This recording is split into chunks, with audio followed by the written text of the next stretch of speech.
Welcome to week 2 of our online book club series to discuss Hattie Fisher and Frey's new book, The Distance Learning Playbook. Remember that asynchronous chat can take place in our Facebook group, Reinventing Education Post-Pandemic. You can search for the group or find it on my page, Jane Natalie Coaching. Feel free to catch up with the content from week 1 and join us live week 2. Today we're talking about Module 5. Teacher Clarity at a Distance. The chapter opens with, do your students know what they are supposed to be learning? Or do they see the class as a list of things to do? The authors suggest 4 practices to create clarity: organization, explanation, examples of guided practice, and assessment of student learning. And 3 questions ground this idea for students. What am I learning today? Why am I learning it? And how will I know I learned it? The rest of the chapter helps us pull apart those ideas. What am I learning starts with the standards. The authors recommend analyzing the standards by separating out the nouns and the verbs to identify the concepts and the skills that the students are working toward mastering.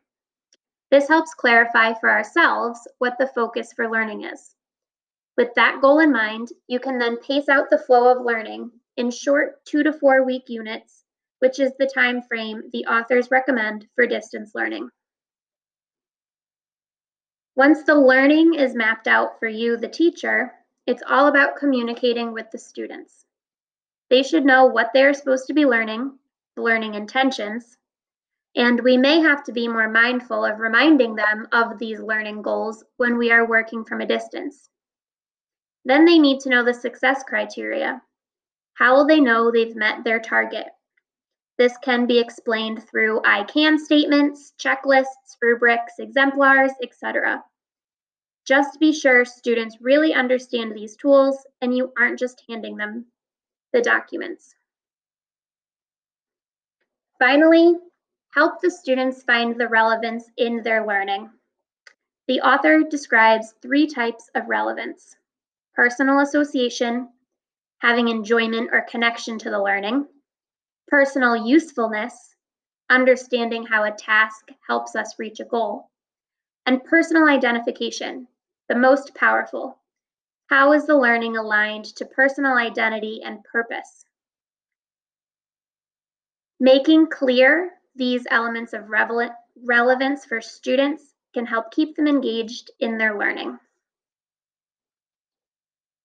These are your questions for discussion with this module.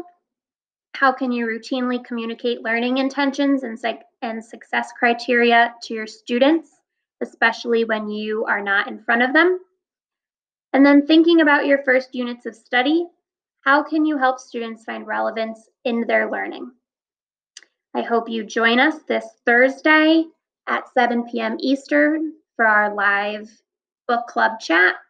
And join us anytime that's good for you in our Facebook group, Reinventing Education Post-Pandemic, to discuss these questions and the questions from all the other modules.